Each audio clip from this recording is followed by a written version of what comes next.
lot of my work has it's very symbolic, or it's very, can be very graphic sometimes, but today particularly had a lot to do with like loneliness and desperation and loss, but like hope also. I think there's a common threading in my work that has a lot of those elements in them, at least right now. There's like a theme or a series going on. There's a greater purpose for the series, but right now it's sort of building into this perspective. It's always very dark, but I believe that it's in everybody. I believe that all of these pieces are in every single person at any given moment, and I'm just trying to represent them in the best way that I know how, in the way that my mind sees it.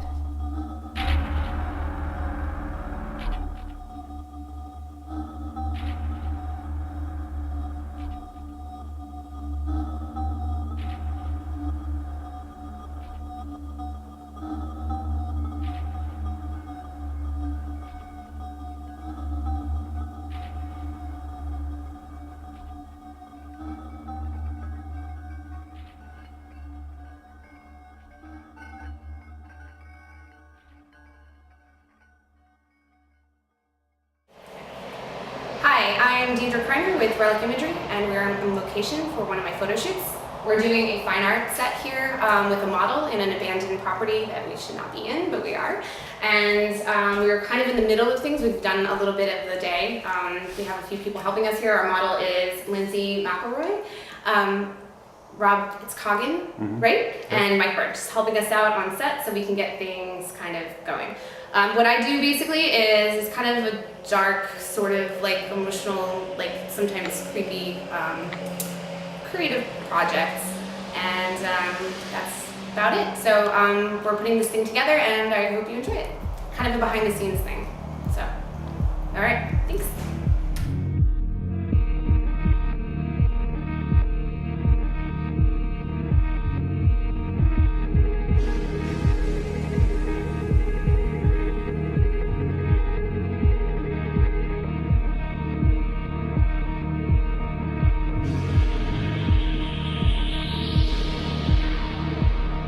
Been a common threading of all these like very dark topics, these very like visceral things that we all go through. Me personally hadn't gone through a lot of things in the last couple of years. It's kind of going together, and I'm kind of have a greater collaboration it's gonna expand upon that. So it's not done yet, but it will be.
Everybody has been very great. I've had great models. I've been lucky enough to have people that are very open-minded, and they've trusted me. I think like beyond anything, I feel grateful that my models trust me, and they know that I'm not going to like exploit them in some dangerous way or put them out there in a way that they wouldn't feel comfortable. Hi, Lindsey. I mean, we can finish the last time, but again, you can go to this class. All right, I'll ask you a question then. That's even better. Do I have to press it now? Yeah, press the button. Okay. Okay. Okay, so hi. What's your name? Hi, I'm Lindsey. I hate talking in camera. I do. Okay. Anyways, should I redo that? Yes. I'm rolling. Just keep going. This is great. Okay. I have to like get my normal tone because I'm like, ah. Okay. Hi, I'm Lindsey. And I hate talking on camera. I don't know.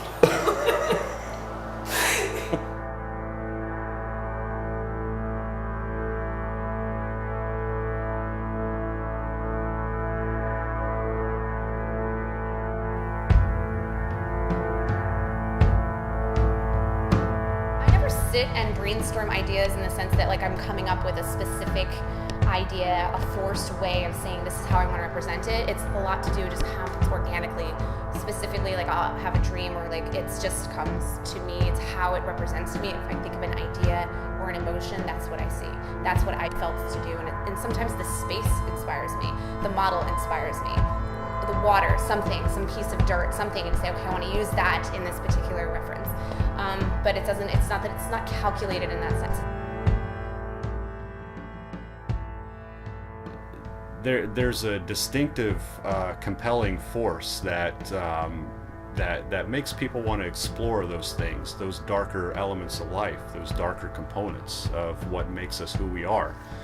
And Deidra's work is a fine example of this, because if you look at the imagery that she portrays, some of it is very shocking, some of it is very disturbing, which to me, that's what good art should do. It should really bring something out, bring something in the way of a thought process or an emotion, or should elicit some kind of reaction that you might not otherwise get.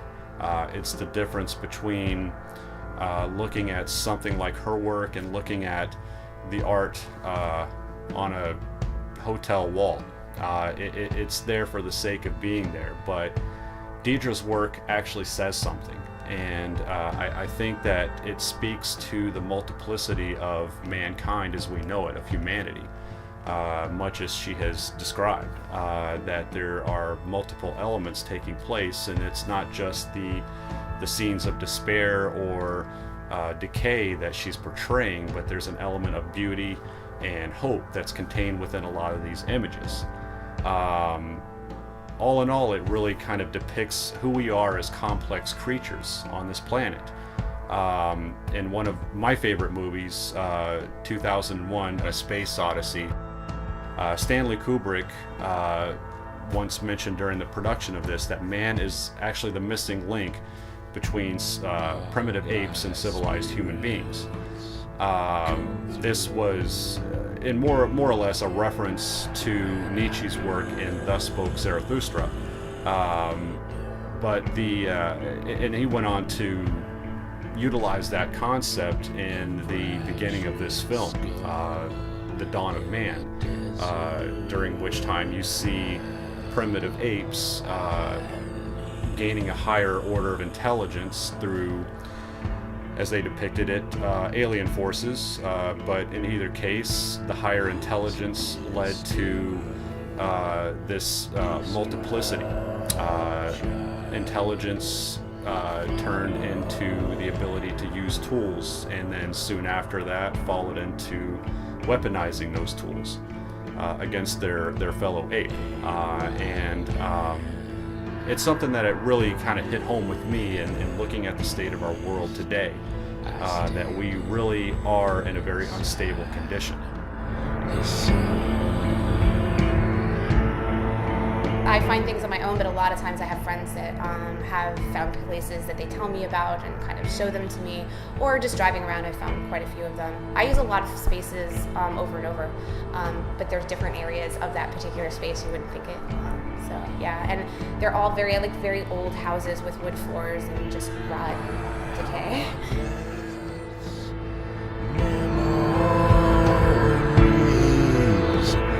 Flood my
collaboration. There's always so many people that work on it. It's not just me. There's models, there's people videoing or helping, just doing the set and the locations, and it's never a one-person show ever. So for that, I'm really grateful.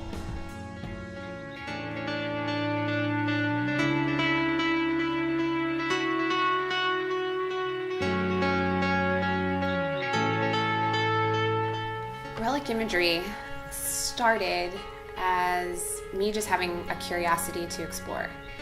And I kind of went into, I used to just travel a lot through the state, and I would find these abandoned properties, and I would go into them and alone and take photos inside and throughout the rooms and kind of like build a story of what I saw, like these like rotten places that were not safe at all to be in, but industrial places, residential places, graveyards. I used to go to a lot of graveyards, and it kind of like evolved. It started at like cemeteries, and then houses, and then these industrial places, and then I got to a point where I started bringing models into the mix, and I would kind of bring them in, and it just started from there. It would be like stories, and I started taking my own personal experiences and setting up these scenes to sort of mimic these dreams or nightmares that I had, or personal experiences, my own emotions.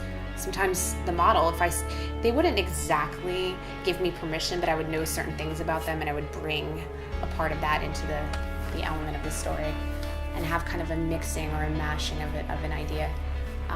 And then the places had just as much to do with the image as the model and me and everything. It was very organic. The stories kind of came from myself. It was kind of almost like a diary in some ways, you know? Like you take your own scars and you put them out into the world. And that was just my way of doing it. And it's very cathartic, but at the same time it can be very intense to do that. And to be there, it's like reliving yourself all over and putting yourself out into the world that way. And that's why it means so much to me. It's very personal. So as it's grown now, it's becoming more elaborate, and there's so many people involved in it sometimes, you know, and it's great. But it's still a lot of the same things, you know. We're still exploring, we're still bringing models into these places, and we're still bringing ourselves into the places. So I think that it's all coming together, and it's going to just keep growing and hopefully stay weird.